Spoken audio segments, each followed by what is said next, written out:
Talento, fortuna, esperienza, impegno, costanza, coerenza. Tra genio e follia c'è poca differenza. Hanno lo stesso punto di partenza. Ma se sei solo e ti perdi e non va come vorresti tu, non c'è un navigatore né un tutorial su YouTube. È bello se ti riconoscono, è bello se vai in TV, ma è meno bello quando sei tu che non ti riconosci più. Tutto è più facile visto dagli occhi degli altri, perché quando non sei tu che piangi gli occhi sono meno rossi e meno grandi. Se vinci ti vogliono bene, ti fanno la ola, ti cantano un coro. La vittoria è una cosa di squadra, ma se perdi, perdi da solo. Per ogni palla. Cruyff turn from Chiesa, beautifully done. And takes out the cross. And what a moment that is. Orsolini scores on debut. Che anche da stanco va in sala prove. Per ogni sportivo, artista, regista, scrittore, fotografo, astronauta, cantante o disegnatore. Se ci è riuscito uno, possiamo farlo tutti. Il tuo sudore, la tua occasione, che fai, la butti. Nulla è impossibile se credi in quello che fai. Chi ci crede chi è che ha fede e chi riesce a vincere anche senza te. Nulla è impossibile se credi in quello che fai. The runner there is checked out wonderfully well, and Zaniolo makes it two. 2 goals for Italy in the blink of an eye. Davvero, gli effetti speciali stupiscono, è vero, ma i film più belli rimangono sempre quelli in bianco e nero. E non esiste un'idea stupida se sei te che ci metti la faccia. Chi dice che non ce la fai lo fa perché lui non ce l'ha fatta. Vorrebbero che pure te facessi come hanno fatto loro, ma se non lavori al tuo sogno non sarà mai il tuo lavoro. Per quella ballerina che... Now Orsolini, full of confidence now, of course, and he's blocked in the cross. And it finally happens, and he's on his knees. And Federico Chiesa with his head scores his first international goal. La volta buona, se ce n'è uno che vince possiamo farlo tutti. Il tuo sudore, la tua occasione, che fai, la butti. Nulla è impossibile se credi in quello che fai. Chi ci crede chi è che ha fede e chi riesce a vincere anche senza te. Nulla è impossibile. Della Colli, Donardo, I'm Di Giovanni, Gianni, Adreano, Nicholas. This is the Calcio guys. Unfortunately, we weren't able to make it into studio this week. Not a big deal. This is a nice little swap for now. Yeah, we got thanks to the journalism department here at Concordia. We're going to be back in Sigillo next week. You guys are the real MVPs. Yeah, you that's guys it. are the real MVPs. That's it. And big week for Italian soccer, as we know it. And it's good to be back because we didn't have the show last week. And we come back and, we only got 2 games to talk about in reality. But we got a lot of goals the past 2 days. 12 goals, in fact. Italy 3-0 over Bosnia. Or was it 3-1? It was 3-0 the final. It was 3-0. And then 9-1 over Armenia. To cap off the Euros with 10 wins in Palermo. And we're actually going to talk to Anthony Barbagallo, all the way from Australia, later on. Well, okay. I already spoke to him, but we're going to have that in about 30 minutes' time. How are you guys feeling about this Italy team? I'm feeling excited. I don't know. It's been quite a long time since I think we can be excited about this national team that we have. And after obviously the disappointment that we went through over the past couple of years, and not making the World Cup, and now having to rebuild under Mancini, I think everybody. I think most people are probably shocked and probably surprised at how good, this team is rolling right now. And obviously 10 wins out of 10 in qualifiers. I think it's 11 straight wins for the team in all competitions. So, I think it's important that, we took the steps in the right directions under Mancini. And I think everybody is on board. And like I've said, pretty much since day one, with a new manager coming into place, buying into the system, managing expectations and just, everybody being cohesive, I think goes a long way. And I'm pretty sure everybody can see that with this Italy squad. About a year ago, when we had these discussions, a year and a bit more, we came to a consensus that we had a really good young Italian squad, full of potential, and we deserved a better fate. And I think that, it's a good wake up. It's a good wake up call in a sense for us that this is refreshing to see, and we actually have the talent that it's able to be lethal up front, solid in the back, and controlling in the mid. So it's all positivity. 10 wins out of 10 is big. Mind you, we had a very easy group. We haven't been tested fully yet, but it's all positive signs. It's really hard to find a negative in all this.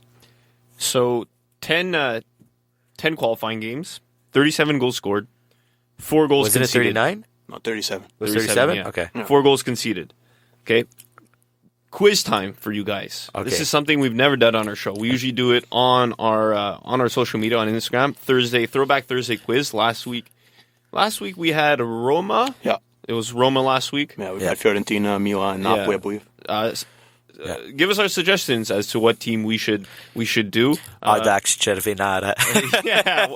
Why do you keep? Nobody knows that team. I don't know anything about that history. It's like a really like amateur team. It's like it's my mom's hometown. It's like their professional soccer team of that small hometown, and it's like I think they're like in a league like I think it's probably less than Serie D. I think it's just like Eccellenza or whatever. yeah, it's just they kind of get paid like a little bit of cash to play in there, but it's not like you're not gonna have a career out of it type of thing. Like you're doing other jobs too. Yeah, for sure. Yeah, but anyways. Yeah, but quiz time on the show. Okay, so 37 goals scored. Okay. 19 different goal scorers. All right. How many of those goal scorers can you name collectively? All right. You so- guys have to team up now. Okay, so we got Quagliarella, Yeah. Keane, Yeah. Immobile, Belotti, Chiesa, Zaniolo, Romagnoli, Romagnoli. Jorginho, Yeah. Barella, Yeah. Verratti, Yes. Sensi, Yes. Yes, he did. Acerbi. Oh, yeah. He scored was first, I think. Yep. Yeah. Orsolini. Yes. What do we got? We're at what, 12 or 13 right now? I think right now, We didn't name. Who did we not name? I think you're Yeah, missing at least Insigne at hasn't least scored two- yet. at least for the three entire- more. Insigne, thank you. Insigne, Insigne, the beauty, yeah. He scored one, right? Yeah. Insigne. he actually scored 3. yeah. Actually scored. Wow. The Shows one what kind of the one I Napoli fan remember I is am. the one the volley outside the box. That's the one I remember. Yeah. Um, Bernardeschi? Yep. Bernardeschi, he Yes. scored. Are you guys keeping track? No, I thought that was we're your at job. 14. I forgot to bring the pen in. I No, thought but that I was think your we're at job. 14. Yeah, that would make sense. You're gonna We're missing. you're gonna slap Missing yourself. 5 more. No. 5 more. We said 19, right? Yeah. Yeah, so we're missing 5 more. No, 14. you're in more than definitely 3 guys you haven't named. Okay. Possibly 4. Biraghi. No, he didn't score. Yeah, I don't He think didn't he score? scored one. Did Di Lorenzo? No, Di Lorenzo No, he didn't, didn't score score. one. Biraghi didn't score. Florenzi, did he score one? No. Okay, I'll get to it. So you missed. Like I'm trying to look at the right backs and left backs. Yeah. I'm like, I'm gonna scream who if else? it's somebody. Who else obvious. jumped in? So you missed El Shaarawy. Okay. Ashalawi. You missed Pavoletti. Pavoletti. Yeah, but El Shaarawy was really early on in qualifications. And what? More recently. And what? Lasagna.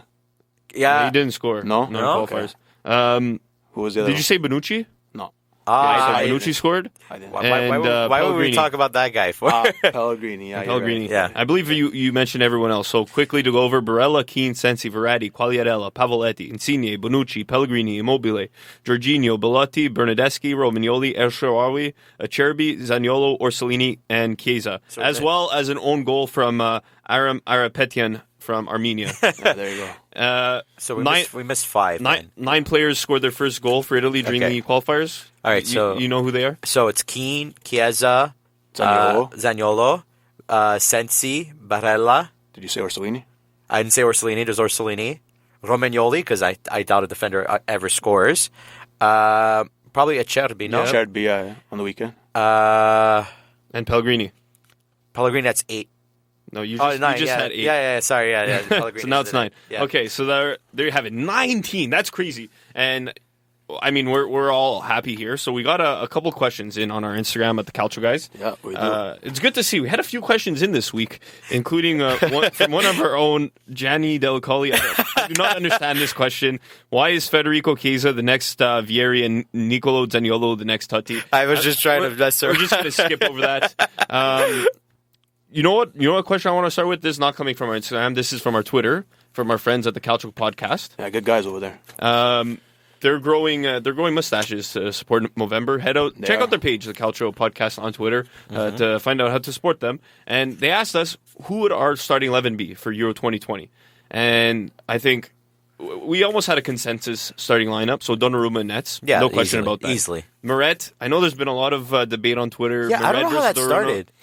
I don't know how it's like. I love Probably Azzurri fan Phil. because like I love that guy. shout out to Azzurri fan Phil. No, but like I love Meret, but I mean like honestly, like I always said, he's a solid number 2 for Italy. He's not going to pass Donnarumma. I'm not saying he's. Yeah. I'm not saying Even Sirigu could be a number 2 as a veteran presence. But- Listen, I mean, Donnarumma. We're lucky that we have 2 guys that we can probably count on. 3, if you obviously include Sirigu there, but 2 young guys in Donnarumma and Meret that we can count on for the Italian national team going forward. I think we're lucky, and it's good competition. Go, we need to another name. Yeah, like my only issue my only criticism on Donnarumma is his ball handling outside the box with his feet, or even within the box with his feet. It's just it's scary sometimes. His shot stomping is second to none. Yes. I think in the world, Yes. but overall Okay, as a goalie, that's big. I mean, he is a 6'5" keeper, easily, and that helps. I'm just talking about And he's still him, like what 21 years old. Yeah. I'm just talking about him making saves, but overall Yes. as a goalkeeper, mentality,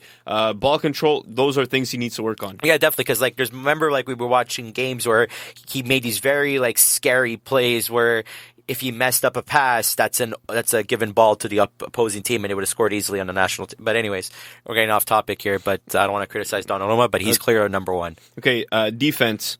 So what we put it as when we tweeted it out, Berardi, Romagnoli, Bonucci, Di Lorenzo. I think a few of those positions could still be contested for, especially at fullback. For sure. Florenzi, he hasn't had the best season. He could come out and earn his spot. Di Lorenzo right now has earned his spot 100%. He's on a good hot streak. Yeah, on left back, we say Berardi, but I think that's the weakest position right now. Yeah. Emerson has been mainly in the starting left back.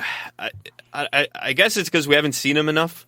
Playing in Chelsea. Playing in Italy. He's playing in England. I guess we haven't seen him enough. He's a good offensive option, but I think Baragi's the better defensive option. And then Romagnoli, if Spinazzola, is another name. Yeah, another attacking option. I like Spinazzola. But like, when was the last time we actually had a good left back? Darmian Deshuyo days. I won't even count Maldini. that. Yeah, that's it. Yeah, pretty much. And then Romagnoli, but it depends if Chiellini comes back from injury. Yeah. And then midfield. For right now, yeah, Romagnoli. Yeah, But midfield, we got a couple of minutes before we have to take a quick break. Okay. Midfield, Barella, Jorginho, Verratti. I think there's no question consensus. about that. But a swapping of Sensi every once in a while. No, he's like the 4th man. He's going to come on as a sub. Yeah, and I think quickly, if he would have been healthy right now, I think he probably would have been maybe over there over Barella. But I'm confident with the group that we have. And then an attack. Up So top. we put Insigne, Immobile, Chiesa. I think all three positions are left to fight for, including Immobile, because obviously Belotti is not a bad option. No. Chiesa, there's Orsolini, El Shaarawy, We're very lucky. Bernardeschi. Like for some reason he makes his coaches happy, even though he's not a great player. Yeah, But Bernardeschi is a great player. He's got a lot of talent, and when he utilizes it properly, he gets the results from it. But think about this: we have so much attacking options. I don't think I've ever really seen an Italian squad since maybe 02 to like 98 to 06 have all this offensive options. That's it. And I think these guys right now, Insigne, Immobile, Chiesa, they're hot right now. If they'll be hot come June 2020, well, it's wait to be seen. But I think as of right now, I think these guys are the hottest. If Immobile can continue on this streak that we keep on nagging him for, he's got to score for the Azzurri just like he does for Lazio. I think going into this competition, we'll be pretty confident. I actually think that besides Immobile, I think there's more pressure on the wingers because like the wingers are going to have to give Immobile the ball. I doubt Immobile finishing when he gets the ball in the target area, but the wingers themselves have to be very creative, which they are capable of. Insigne doesn't have to do the cut to the right move and shoot with the right foot type of thing. Like, they can't be predictable. They need to get in there, and they need to get the play going. That's it. So we're going to take a short break. After break, we're going to obviously be talking more Azzurri and definitely tune in for that. Soccer is full of emotion. Red cards, penalties, and late goals make it a beautiful game. And if this gives you goosebumps,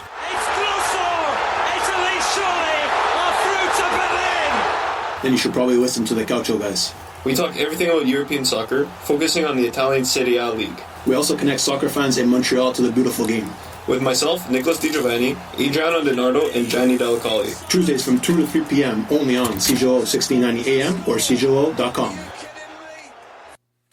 Welcome back to the Calcio guys. Unfortunately, we couldn't be in CGLO this week, so we still got the journalism department here at Concordia. I like this room. It's very nice. Yes. And so continuing with our questions on our Instagram at the Calcio guys. Also send us questions on Twitter during our live shows.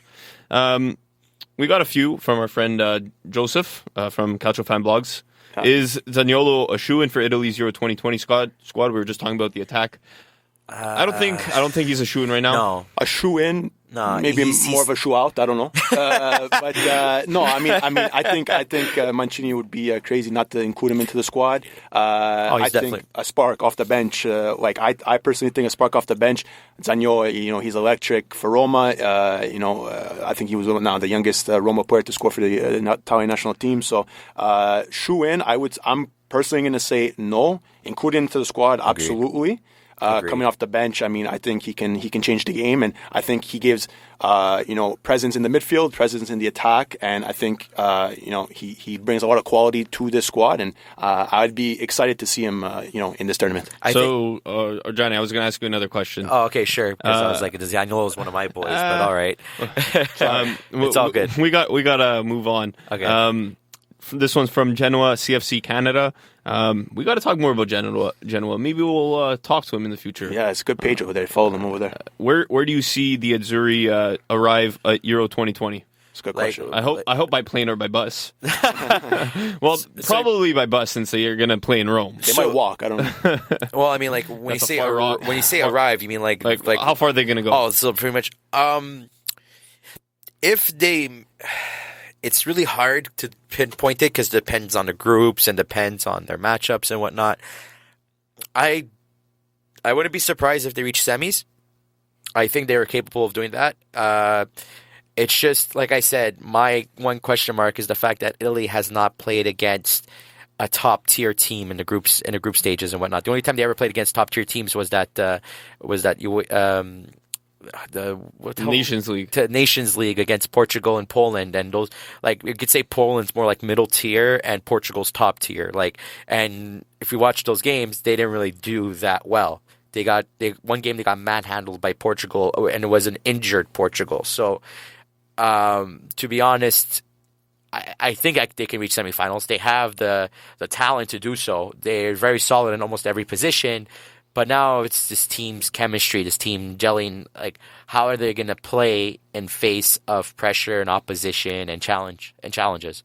And I think when we talk about how well Italy is going to do at Euro 2020, and the fact that they did not play in that World Cup, the fact that many of these players have yet to play in a major tournament could be huge, and obviously work against Italy because they do not have that pressure test. Obviously, these are professional players. Some of them are playing in Champions League, like Bernardeschi, who's, he was monster in that round of 16 Champions League match last year against Atletico.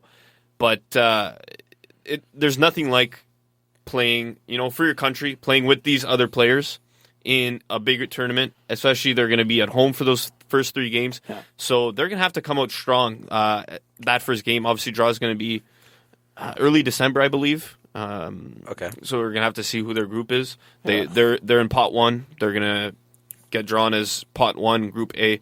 They're gonna host that first game June 15th. My dad's birthday. Yeah, make yourselves free that day. We'll try to get a viewing party going. Yeah, I think It's all work. Yeah, but I you take think June also 15th adding off. on to this question, I think a lot of fans are predicting with their heart more than their head. Obviously, no, That's a good point. But no, That's a good point. In That's a good all point. honesty, I mean, me too. I'm a little bit guilty of that. But obviously, I think my heart says go all the way to the final and hopefully win the thing. But my head says probably semis. I would agree with Gianni. I agree with you too, Nick. I mean, these guys don't have the experience. I've seen a lot of comments on social media. Our buddy Jan, Montreal, good friend of yours. He's been saying that they haven't had the real test. They've been playing subpar teams, and I do agree with that. But I think going into a tournament setting, everything is washed out. I think it's a new tournament. It's a new vibe, and I think it's where champions are made. And I think this young team can do some great things, and I hope for the best for this squad. And another question that we got from Fiorentina America, no? Yeah, Fiorentina America. Oh, wow. Who do you predict will make the Euro final? So I wanted to talk about some of the other teams going to this tournament. Mm-hmm. Belgium, they were also 9-0 heading into their last qualifier today against like dark horse Cyprus or Kosovo, I forget. Obviously, yeah, they're a great team. France, Portugal, They're the past winners. Finland could be a dark horse. We saw how they played against Yes. Italy. They're a good team.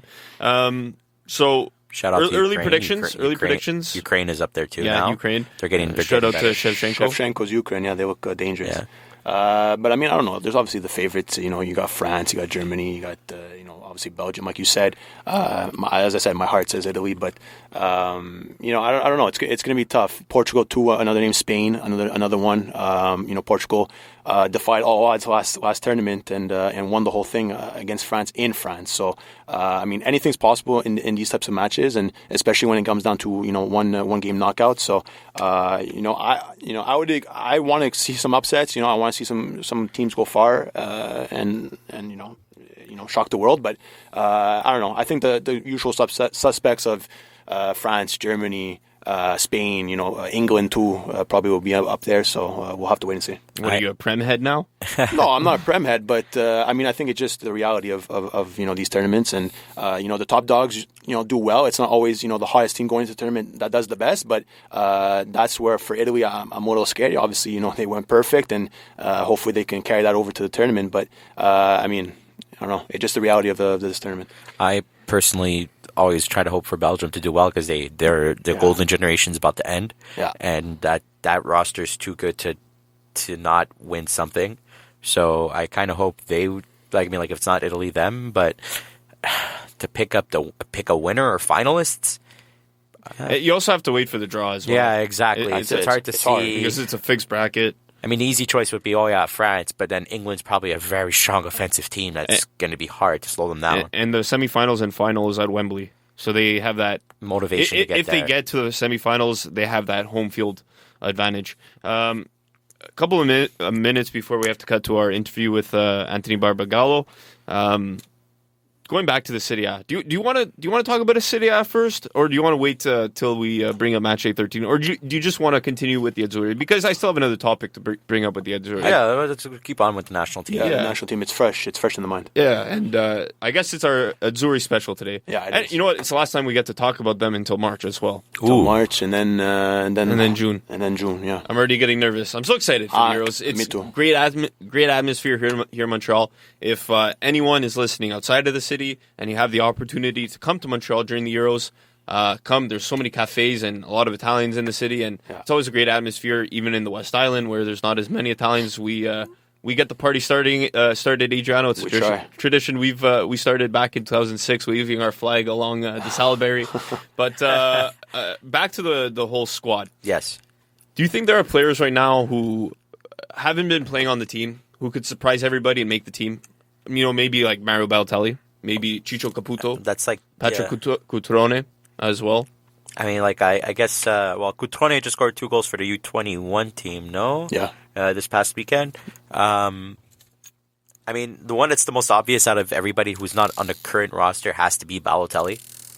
I think he's the biggest name. He is the biggest name. And Mancini won't call up on him until he starts producing for Brescia. So, if he wants to get into that squad, I think he needs to perform a bit better. Yeah, definitely. But yeah. I mean, Quagliarella, as much as we love him, He's been cold. He's been cold this whole season. exactly, and you have to look at it in the sense that as much as this guy is able to put it in the net, what's the chemistry of the team? Like what's the team dynamic?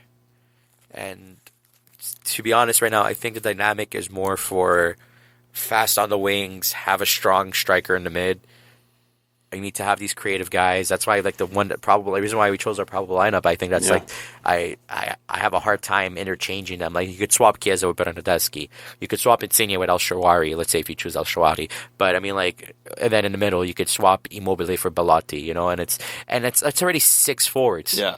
Like, And there's only 23 guys that take a name. yeah, exactly. So it's kind of hard to swap any of the forwards out. Even for Balotelli to get himself in there, he's going to have to prove a point as to why he should be considered over Belotti, for example. I think just to have that killer instinct up top, Balotelli has to be there. I love Balotelli. I'd love to see him playing in the guy did so much another for us. tournament for Italy. And another probably surprise name under the radar guy who also got his first call up, Gaetano Castrovilli.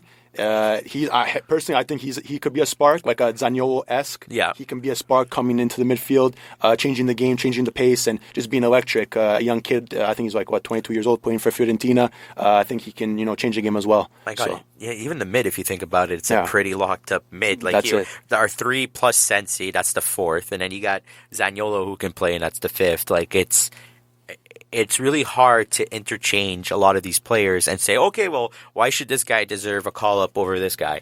And it's like, I know it's like we've 10 games that have only passed for the national team, but we've seen it with, like, over the seasons that passed, like in Serie A, with the way the players played on the actual club teams, and now for the national team and the way they play together. And I feel like as if I'm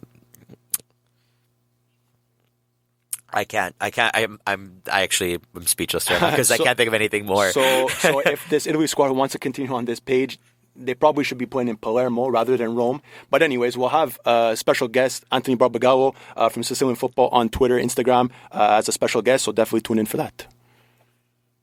Sangue catanese, sangue catanese, sangue catanese, sangue, sangue, sangue, sangue, sangue catanese. A Catania ci sono cresciuto, la mia città me la porto da presso. Tra ragazzini che girano in bici che sanno parlare soltanto in dialetto. Pure se parli italiano mi sgami lo stesso frate dall'accento. Welcome back to the Calcio, guys. We have a special guest this week all the way from Australia, or originally from Sicily, or rather his family is originally from Sicily, Anthony Barbagallo, who also has or controls Sicilian Calcio on Twitter and Instagram. And as we do with most of our guests, Anthony, we want to know how you got into football and how you started this Sicilian football page. Serie A Calcio, I mean, just being Italian is automatically, that qualifies you for being a football lover. So that's part of being Italian, especially, abroad in Australia, like the channels like Ray International, that's where I grew up watching a lot of Serie A games and just, developing a love for the game of soccer. And then you could say that the 2006 World Cup is when I really started, getting into football at the age of, 10 years of age.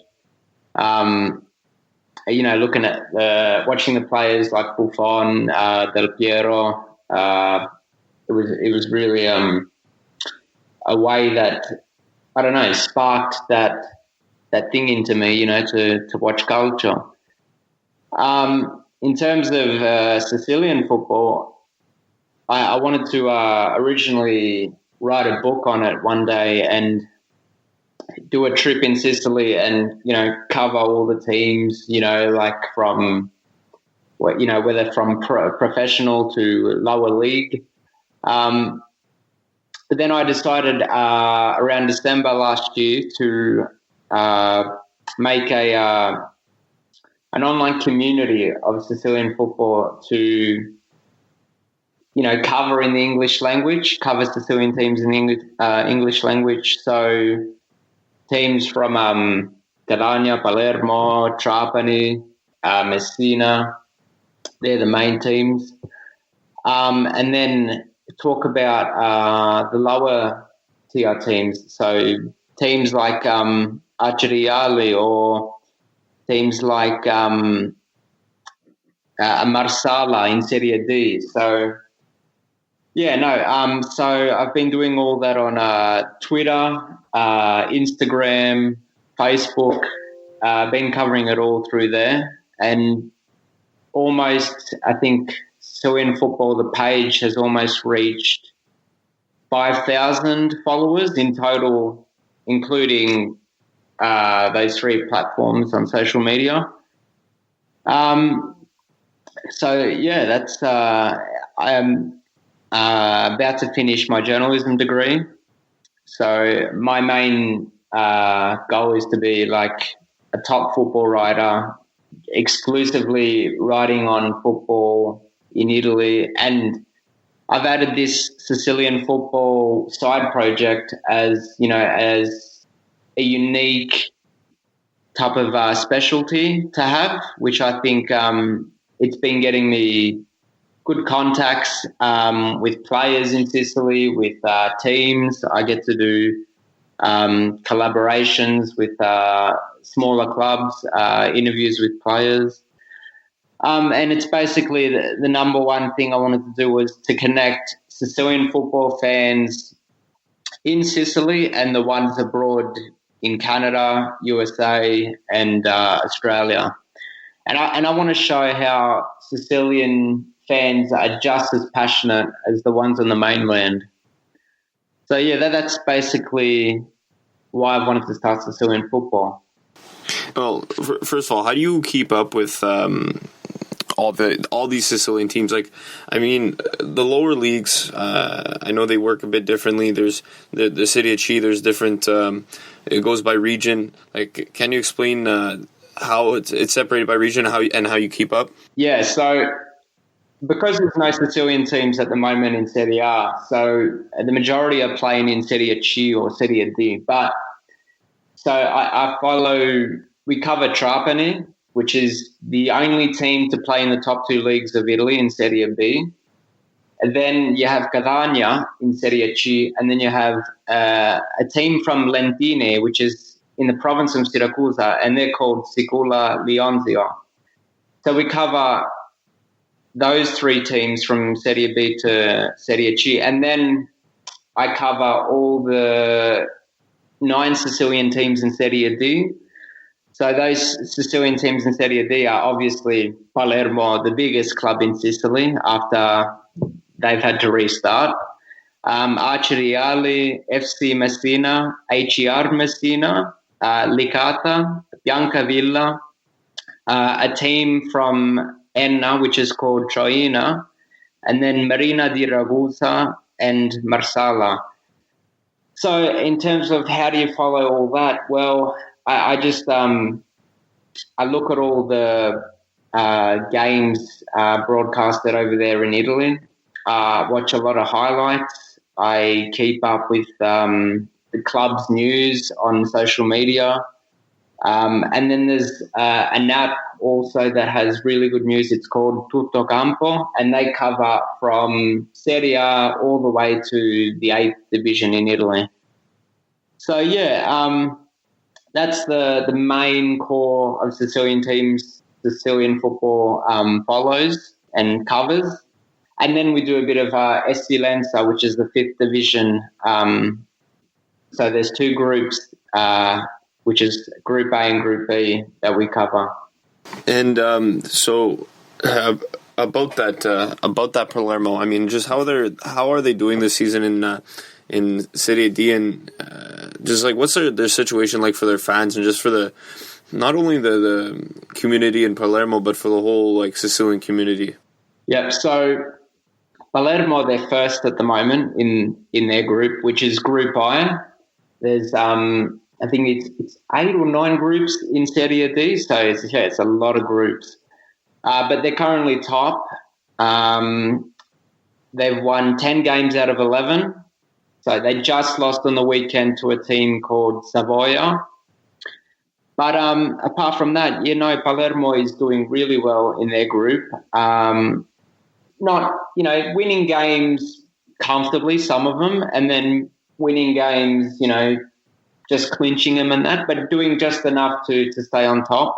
They're 31 points at the moment on 31, so I think that's 9 points in front of the team in second, which is Azzurri. So they've got a good cushion, up there. The fans are setting all sorts of records in terms of crowd attendance. I think the game they played against Licata 3 or 4 weeks ago, that was, I think, a crowd of over 20,000. And for a Serie D game to have over 20,000, it says a lot about the passion the Palermitani hold for football. And so besides Palermo, obviously you mentioned Catania is probably the other bigger team, but there's a lot of these smaller teams, and this is probably just a problem with most of the South, but how do these teams survive and just keep up financially season to season? Serie D, for instance, this season, it has 2 debutants that have never played in Serie D before. So 2 of those teams are Marina di Ragusa, and they're not your biggest club in Ragusa. They're maybe your 3rd or 4th biggest. Very small club. And then you have Biancavilla, which is an area near the city of Catania. So these 2 clubs, financially, how do they keep up? Well, it's basically they have a lot of good scouting regimes in terms of how they keep up to survive in when they play in bigger leagues. So Biancavilla, for instance, they're 3rd at the moment in Serie D, and this is their first season in Serie D. They've got Giuseppe Mascara, the former Catania player, former Catania legend. He's their coach. And then for Marina di Ragusa, they've built a very good team in the off-season, getting a lot of cheaper transfers in the market, getting younger players with a good mix of veterans and that. I think these teams do all right because their stadiums are not, if you say, they're not as huge as what Catania's are or Palermo's is. So they can get good crowds, maybe 2,000 or 3,000 packed for the weekend. So they do all right in that element. But if they are to ever be promoted to Serie C, for instance, or Serie B, that's when things get really tricky. But in Serie D, a lot of smaller teams can survive. It's made for the smaller teams, but it gets tricky when you go to Serie C and Serie B's when clubs start to fold up. And just in terms of Sicilian development for players, like I know we don't hear a lot about Sicilian players in the city. Is it a knock on maybe the development in Sicily on their finances? Like, what's that situation like? Number one, like the Sicilian clubs, the majority of them play lower league football. I mean, apart from Trapani, all the other clubs are in 3rd or 4th division. So when it comes to scouting young Sicilian players, they don't really particularly look at those, 3rd or 4th divisions. They just continue to stick with, Serie A and Serie B to scout youngsters there, or to scout them in, Primavera. So that's number one. And I think number two is I think a lot of Sicilian clubs, I know there's a big problem in Italy that a lot of the younger kids are not played as much, so they would prefer to play more experienced veterans or foreigners. So in Sicily, I think that is even worse because a lot of young Sicilian players are not given the chance to play for their club, and so they get loaned out then to the 4th or 5th division sides. So that's when it starts to creep in and tarnish the Sicilian players' chance from getting up to the top.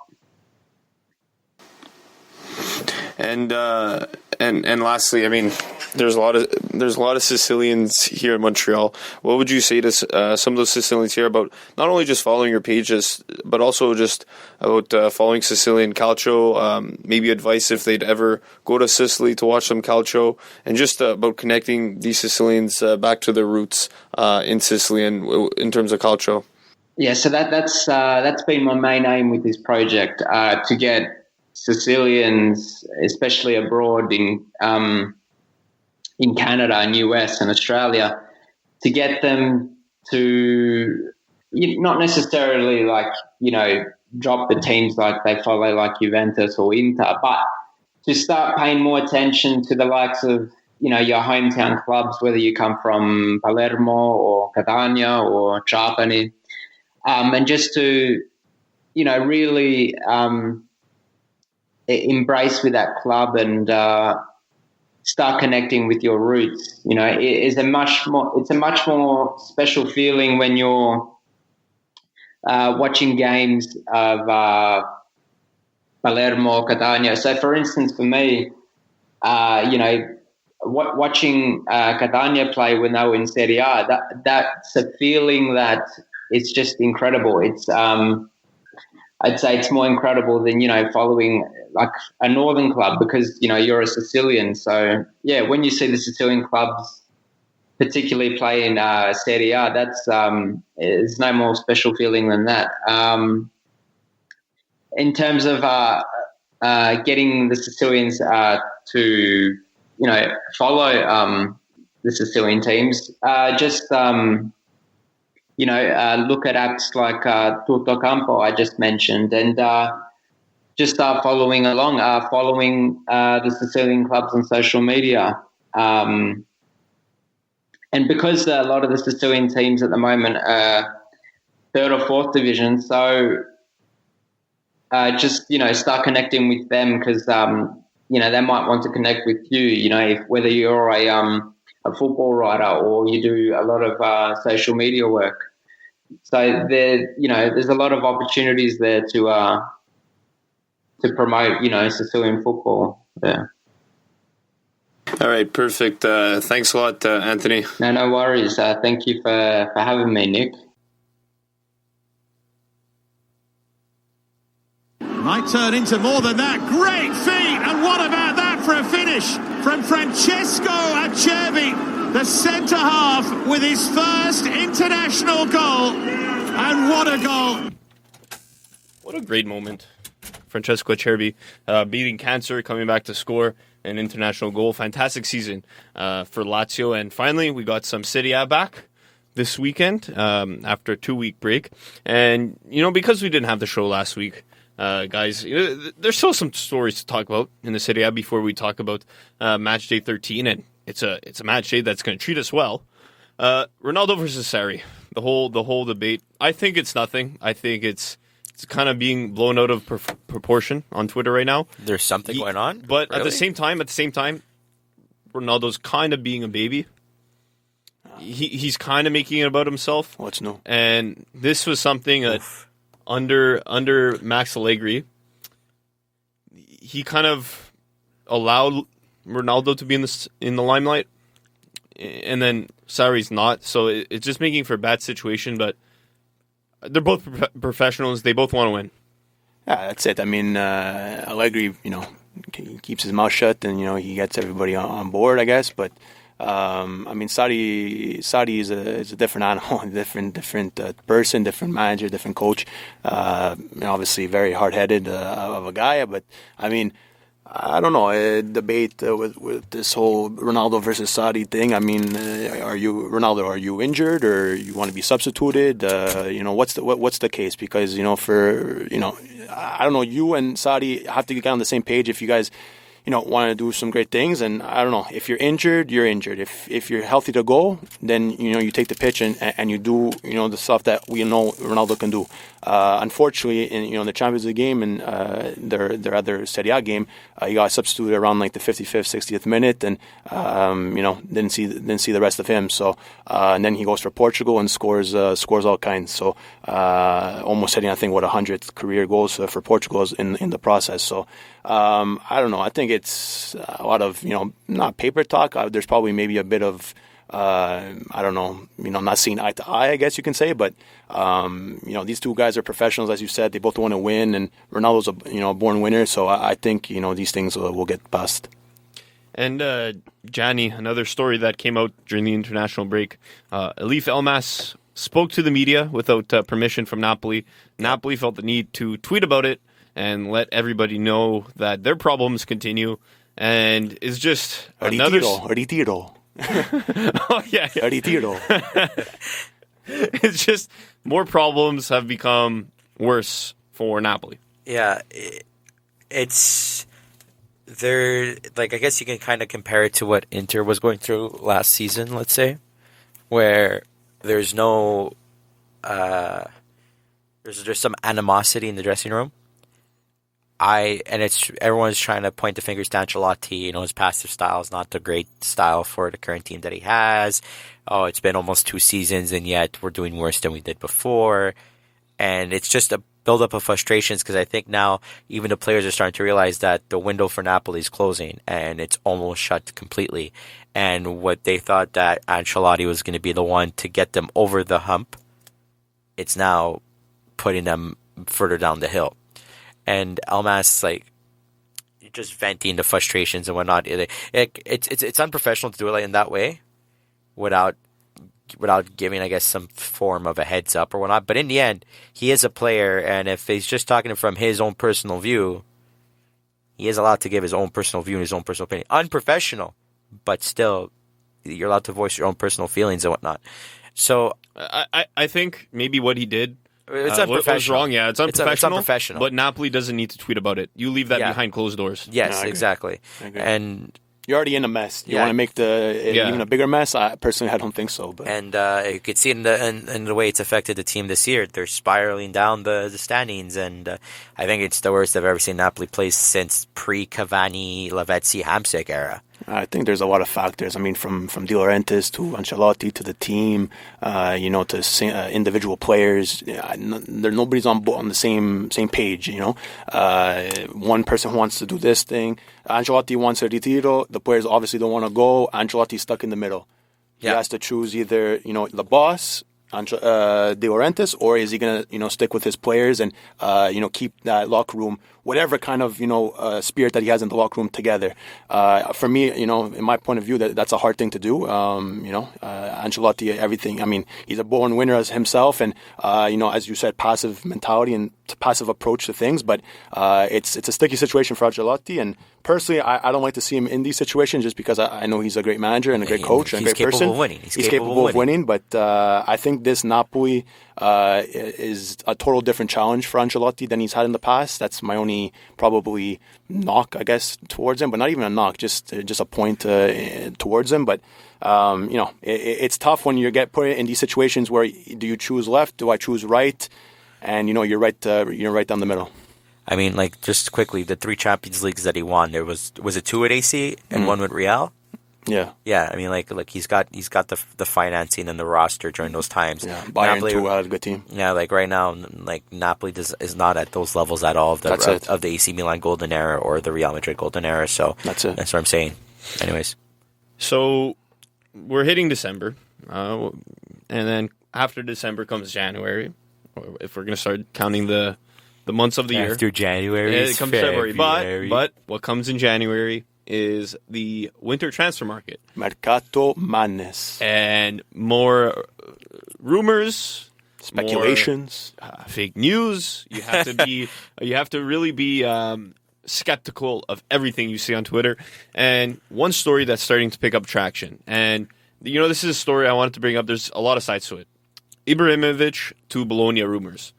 And okay, this story connects here in Montreal, obviously. Yes. Because Joey Saputo owns the Impact and owns Bologna, or at least part owner of Bologna. Yeah. And the current director of player personnel or scouting, I don't know what his exact role is, Marco Di Vaio, the Montreal Impact legend in Bologna. And Di Vaio is meeting with Ibrahimovic.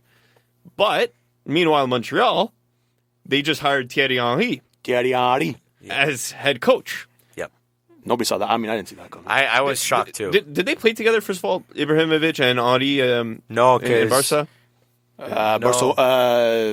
No, I don't think so. Possibly, but I don't remember. But No, because I think when Henry was at Barca, I think Ibrahimovic was still in Italy. Thierry Henry was in Barca with the late 2000s, no? Okay, regardless, it's He's early No, I think he was still with Arsenal in the early 2000s. I think it was more towards the mid to late. I don't know his timeline, but anyways, we'll look it up. We'll look it up. But regardless of his exact timeline, he's a respected player. So Ibrahimovic to Bologna rumors, and why not Ibrahimovic to Montreal rumors? Why not? I know he just played in the MLS and he said thank you, but when you have a coach like Henry coming to Montreal, isn't that a possibility? When Ibrahimovic is going to a club that's see what his salary sister demands club were? when he's sister clubbed with an MLS team? Yeah, but did you see what his salary demands were? I think it was like something like about €1 million a month or something. Yeah, I don't see it happening. I know. I mean, I think he came conquered MLS with the Galaxy. Now all the fans over there can go back to watching baseball, as he said. But that's the thing, though. He didn't win anything. No, I know, but he took MLS by storm. By the way, they played one season together. Did they? In 9-10, yeah, in 9-10. But regardless, I mean, Ibrahimovic still to Bologna. I mean, there's a possibility. Rumors. He has apparently a relationship with Mihailovic over there too. So that's always been in the news as of late. So maybe Mihailovic's situation, Bologna's situation can persuade him to come. But personally, I don't see it. I would be shocked if he does. But I find that so weird. I think Milan needs him. No, but I just find that so weird because in Italy, he's played for Inter, he's played for Juve, he's played for AC. Yeah. Why go for Bologna? Why not? It's a different challenge. It's a nice city. It is a nice city. I'm not talking about the city. It's just like a man of his talent, he's at the point where to be fair, he is on the decline. No, but he's always been nomadic. He's always been the kind of guy who's going to go to a team, stay 1 or 2 seasons, and then go elsewhere to play. Like, why would he come back to Italy if he's already played in Italy? Oh, I think he will come back to Italy. If you get a job offer in Italy, wouldn't you go? I think. But it depends on my other job offers. If I have other job offers elsewhere, I might take it. I don't know. I think he's coming back to Italy. I don't see him going to China. I don't see him to go. If they offer you $10 million a year, yeah, this guy's actually sorry, not to $10 million, more like $20 million a year. This guy's got the money. I don't know. I don't see him going to China. Maybe there's still some hope, but I personally don't think so. I don't think he's going to South America to Boca Juniors to meet up with De Rossi over there. I don't see that. I do think he's coming back to Italy. What team that will be, is yet to be seen. Obviously, there's links to Milan. There's links to Bologna. There was even 1 point Napoli. Napoli as well. I was going to name, which can be an interesting situation over there because I think they do need a killer up top as well. Another team like Fiorentina with all the guys that they're bringing in, like the Ribery's, the Kevin Prince Boatengs. Imagine Ibra up top there with Chiesa on the right and Ribery on the left. It could be pretty dangerous. So I think there's a lot of rumors, and it just a waiting game, Mercato Manes, as we like to call it, and it's definitely wait and see. So, Serie A match day 13, a couple of good games this weekend. Atalanta, Juve, Milan, Napoli, Torino, Inter, Bologna, Parma, more of a regional battle. Couple of minutes before we have to end our show. Milan, Napoli, I'll let you guys discuss this. Two teams spiraling downwards. I think it's going to end 0-0. And I think that's going to be fair to how both teams are playing right now. But when two bad teams play and two bad teams of good historic value play, it's still an interesting matchup. I think, it's one of those games, you circle on the calendar and you look and you probably wouldn't, think that these two teams would be, in the state that they are. But I think that, both are on the slump, sliding down the standings, obviously. But personally, not just because I'm a Milan fan, I just think the Napoli situation, as we just discussed earlier, is a bit worse than the Milan situation. Personally, I'm going to say that. Is it like a landslide of how bad each situation is? No, I think it's pretty close. But I think the Napoli situation, as you said, this run of good form and of trying to win something, is that door is slowly closing, and Milan's been crap for the past 7-8 years. So it's been a roller coaster for that team these past years. So going into the game, I would love the win. Obviously, I think it would be huge for the team, especially after they played against Juve. Only a 1-0 loss to Juve. So I'm going to go with a draw too, because I think it's probably the more realistic result. I'm going to go with like a 1-1. I'm thinking leaning more towards like AC Milan win. It would be like some kind of like 88th minute goal from Piontek or something. Which, by the way, did you see his comment? He says if you were to leave AC Milan, he only wants to leave for like 67 million euros or something. Yeah, I don't know that interview got messed around. My friends at Milan Weekly Podcast were feuding about that. So I mean, like if that like little interview is true, I think there might be a little bit of a lashback from ownership, and I think there might be a bit of maybe you might not even start versus Napoli, let's say, because there's a little bit of a punishment for kind of going up against your club by kind of you're not slandering AC, but you're kind of saying, hey, I don't care for this team. This is like a stepping stone for me. When it's AC Milan, a team who's historically amazing, like they have so much championships and whatnot. That's it. But back to this one game. Both teams need a pick-me-up. Both teams are struggling, and this could be a game where both teams really bring it all out to try to get that W, and we see the best of both AC and Napoli, or a race of two teams just in shambles, where it's like nothing's going to work for either team, and it's going to be one of those like 88th minute goals where it's like, oh yeah, let's just put like AC puts one in the net and they win the game 1-0. And but one thing I will predict for this game is that if Milik actually plays, he hits a crossbar, a post, and misses an open net right in front. Because knowing his luck recently, that taxes Milik hitting the crossbar seems to be the trend right now for him in Napoli. You can get that tattooed somewhere. But no, I definitely agree. I think, as we said, it's going to be an interesting game. It's it's one of the games of the week, I would say, and definitely keep your eyes peeled on that. So that's going to do it from us here at the Calcio Guys. We'll kind of follow us back next week.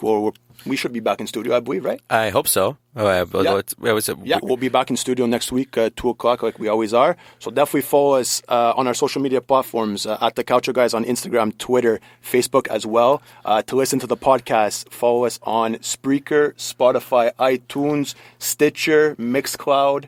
I want to say all the clouds, but apparently, we're it's no a bit thundering out there. But YouTube as well for everything Calcio. And tune in next week. Bye. Ciao.